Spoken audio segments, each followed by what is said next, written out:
28 محرم الحرام اور 5 منٹ کے مدرسے میں آج کا سبق سب سے پہلے بات کریں گے آج کی دعا کے بارے میں کہ میرے نبی صلی اللہ علیہ وآلہ وسلم نے ہمیں دعا سکھائی کہ اللہ کے نبی فرماتے ہیں ایسے دعا مانگو، اے اللہ میں آپ کی پناہ میں آتا ہوں آپ کی نعمت کے چلے جانے سے اور آپ کی عطا کی ہوئی عافیت کے پلٹ جانے سے اور آپ کی ناگہانی پکڑ سے اور آپ کی تمام تر ناراضگیوں سے۔ اور آج کی حدیث کہ غصہ شیطان کی طرف سے ہے اور شیطان آگ کے شعلوں سے پیدا کیا گیا، یعنی غصہ نہیں کرنا ہے۔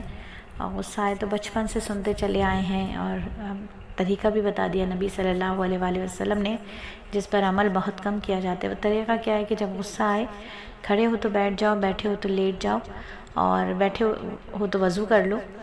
تو وضو کرنے تک جاتے ہی نہیں ہیں بلکہ بحث و مباحث سے شروع کر دیتے ہیں۔ غصے سے بچنا چاہیے کہ پہلوان وہ نہیں جو کھاڑے میں کسی پہلوان کو پچھاڑ دے، بلکہ اصل پہلوان تو وہ ہے جو اپنے غصے پر قابو کر لے۔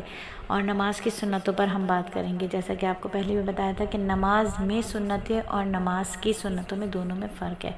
تو نماز میں جو سنتیں ہیں وہ ہمیں بڑے طریقے سے ادا کرنی ہے۔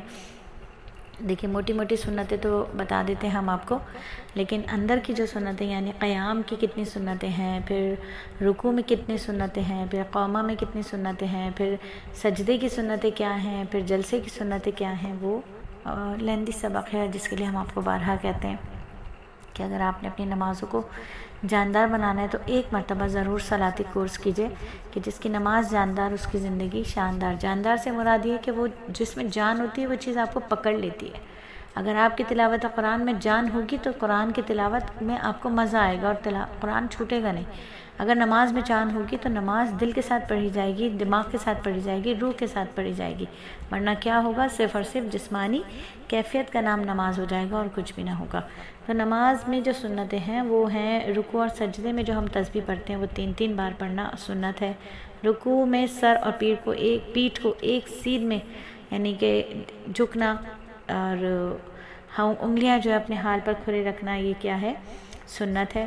قومہ رکوع سے اٹھنے کی جو حالت ہے وہ سنت ہے، اور کھڑے ہونا مطلب قومے کے لیے کھڑے ہونا یہ واجب ہے، سنت نہیں ہے، یہ واجب ہے۔ اور سلام کے وقت اتحیات میں جو انگلی اٹھاتے ہیں یہ بھی سنت ہے، اور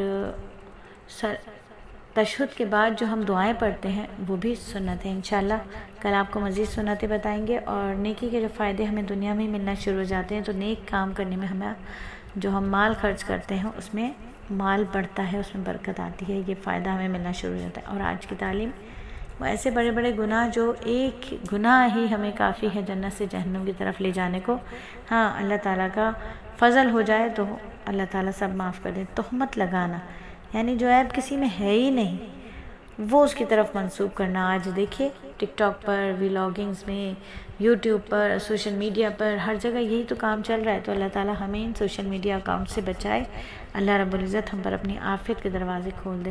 اور آج کا واقعہ کہ میں جنت میں سب سے پہلے جنت کا دروازہ کھٹکھٹاؤں گا، رسول اللہ صلی اللہ علیہ وآلہ وسلم کی حدیث مبارکہ کو حضرت انس خادم رسول نقل کرتے ہیں کہ رسول اللہ نے فرمایا کہ میں سب سے پہلے جنت کا دروازہ کھٹکھٹاؤں گا تو دربان جنت کہے گا آپ کون ہیں؟ میں کہوں گا میں محمد ہوں۔ وہ کہے گا ٹھہریے، میں آپ صلی اللہ علیہ وآلہ وسلم کے دروازہ کھولتا ہوں، نہ میں نے آپ صلی اللہ علیہ وآلہ وسلم سے پہلے کسی کا انتظار کیا اور نہ ہی آپ صلی اللہ علیہ وآلہ وسلم کے بعد کسی کا انتظار کروں گا۔ سبحان اللہ۔ اور آج کا سبق کہ اخلاص جو ہے وہ شرط قبولیت ہے۔ حدیث میں آتا ہے کہ اللہ تعالیٰ ایک سخی سے سوال کریں گے کہ تو کون سی نیکی لے کر آیا؟ وہ جواب دے گا، کہے گا کہ جہاد کا موقع نہیں ملا، جو میں جان دیتا، میرے پاس علم نہیں تھا، جو میں تبلیغ کرتا، میرے پاس دولت تھی، میں لوگوں میں سے تقسیم کرتا تھا اور اس کو بانٹتا تھا، میں یہ نیکی لے کر آیا ہوں۔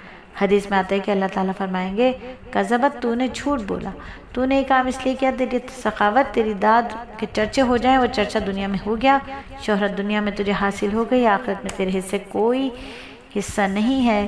حدیث میں آتا ہے کہ اسی طرح بعض شہداء کو جنہوں نے جان لی ہے ان سے پوچھیں گے کہ کون سی نیکی زیادہ آخرت کے طور پر لائے ہو؟ کہیں گے کہ ہم نے جان دی۔ اللہ فرمائیں گے کذبت، تو نے جھوٹ بولا، تو نے یہ سب کچھ اس لیے کیا کہ تیری بہادری، تیری شجاعت کا تذکرہ ہو، ترچہ ہو، اور تجھے حاصل ہو گیا، اب آخرت میں تیرا کوئی حصہ، کوئی بدلہ نہیں۔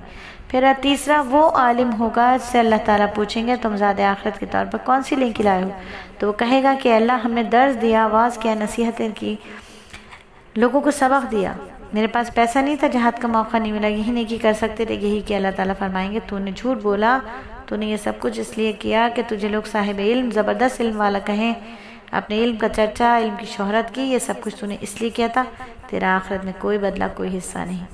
اللہ تعالیٰ ہمیں تمام کام اخلاص کے ساتھ کرنے والی توفیق عطا فرما دے، اور جو کام کرے وہ اللہ کی رضا کے لیے کرے، آمین ثم آمین۔ اللہ ہم سب سے راضی ہو، آمین ثم آمین۔